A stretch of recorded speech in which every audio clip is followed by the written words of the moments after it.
Ayat yang sebelumnya berkata, mengapa kamu tidak dapat memahami? Mengapa kamu tidak dapat menggunakan fikiran kamu? Atau tidakkah kamu faham? Ayat seterusnya mengatakan pula, inilah sebabnya mengapa kamu tidak faham. Kerana hati kamu semua sudah hilang. Summa qasat qulubukum. Kemudian hati kamu menjadi keras. Hati menjadi keras. Kerana mereka sedang melihat seseorang lelaki yang dah mati dan dihidupkan kembali. Sekiranya ada benda yang boleh mencairkan hati kamu, inilah dia, kan? Tapi bahkan dengan terjadinya peristiwa ini pun tidak berjaya untuk melembutkan hati mereka. Sekiranya ini tidak dapat membawa kamu ke bimbingan, maka tidak ada perkara lain yang dapat dilakukan untuk kamu, kan? Hati kamu menjadi keras. Mim ba'di zalik, walaupun selepas itu. Fahiya kal hijarati.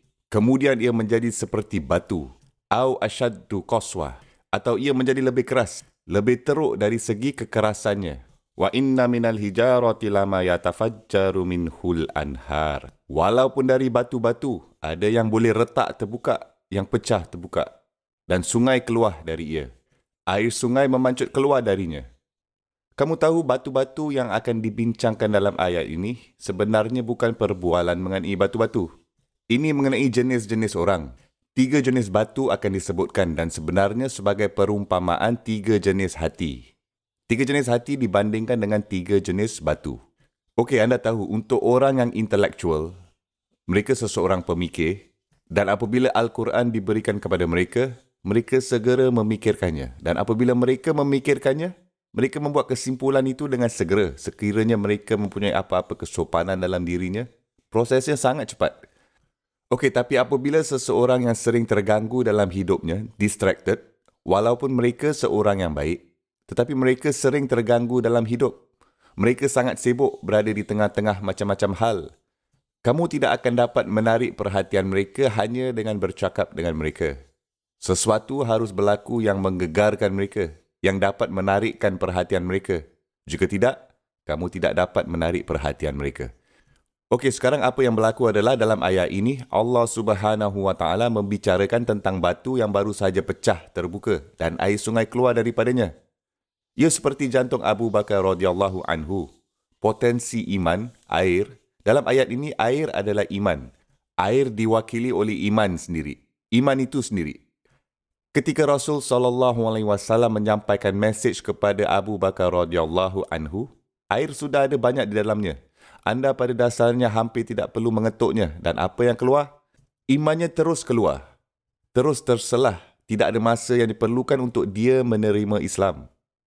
Tapi dengan Umar radhiyallahu anhu pula, jenis hati seterusnya, Umar radhiyallahu anhu bukan tafsirannya. Sebaliknya ini adalah contoh jenis hati yang seterusnya. Ada orang lain yang boleh mempunyai hati seperti ini juga. Okey, dia ni terganggu oleh hal-hal. Dan satu-satunya cara untuk benar-benar menarik perhatian mereka adalah dengan menggoyangkan mereka. Okey, bagaimanakah Umar ibn Al-Khattab radhiyallahu anhu datang ke Islam? Anda tahu tak kisahnya? Betul. Ia adalah pengalaman yang traumatik. Dia ni telah memukul adiknya dan dia melihat darah menitis keluar dari bibir adiknya. Dan kemudian dia seperti goyang sebabkan hal itu.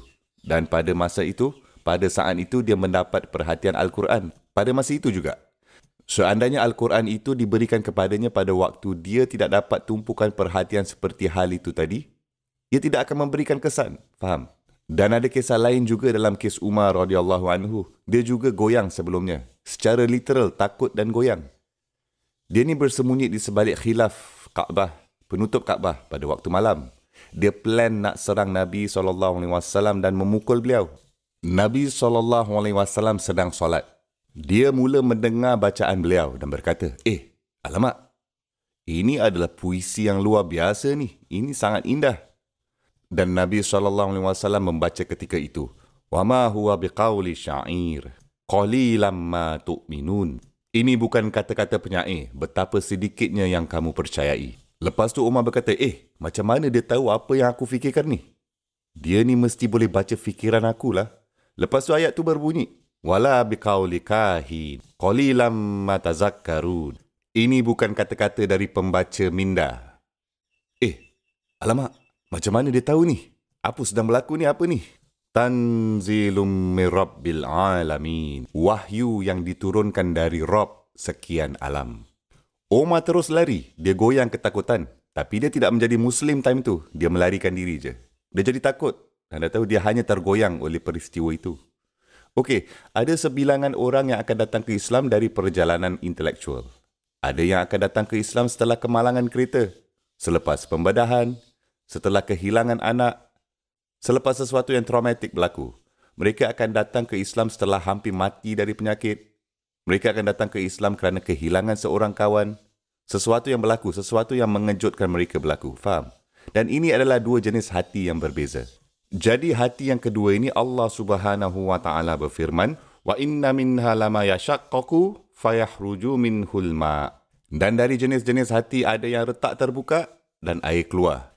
Ia tidak akan terbuka dengan sendirinya. Ia mesti dipukul atau diketuk dan kemudian ia retak terbuka. Sesuatu harus menggoyangkannya. Dan teka apa? Anda masih akan menemui air dalamnya. Ini sangat penting untuk kita fahami. Kamu tahu mengapa? Kadang-kadang kita bertemu dengan orang. Anda ingin memberikan mereka dakwah atau anda ingin memberikan mereka nasihat walaupun dalam keluarga anda sendiri. Ada sepupu yang tidak mahu mendengarnya daripada anda, kan? Ada abang anda, kakak kamu ke, pakcik makcik kamu ke, sesiapa sahajalah pun. Dan mereka tidak mahu mendengarnya daripada kamu dan kamu merasa hati mereka ni semua sangat keras untuk terima. Tetapi anda tidak tahu, mungkin ada air dalamnya.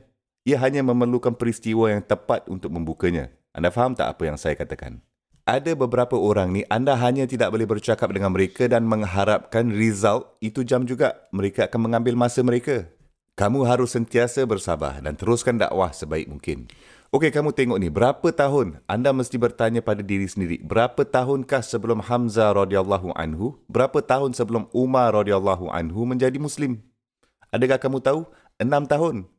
6 tahun sejak mesej itu bermula, anda mesti bertanya pada diri sendiri apa yang mereka lakukan selama 6 tahun sebelum itu. Anda tahu tak? Mereka ni bukan musuh Islam.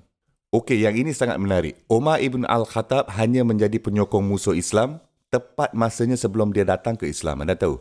Ketika keadaan telah mencapai tahap kritikal dalam perjuangan. Jadi apa yang dia lakukan selama 5,5 tahun yang lepas? Kan? Sebelum ni dia ni pergi melepak-lepak je. Dia buat hal sendiri. Dia sibuk dengan hal-hal kehidupan. Apabila kamu melihatnya, kamu akan fikir, Umar? Ya ke? Dia akan menjadi Muslim? Tak ada air lah dalam dia. Alah, serius ke? Laki tu? Kamu tahu tak apa yang dia lakukan? Dia akan menjadi seseorang Muslim. Ya ke? Betul ke?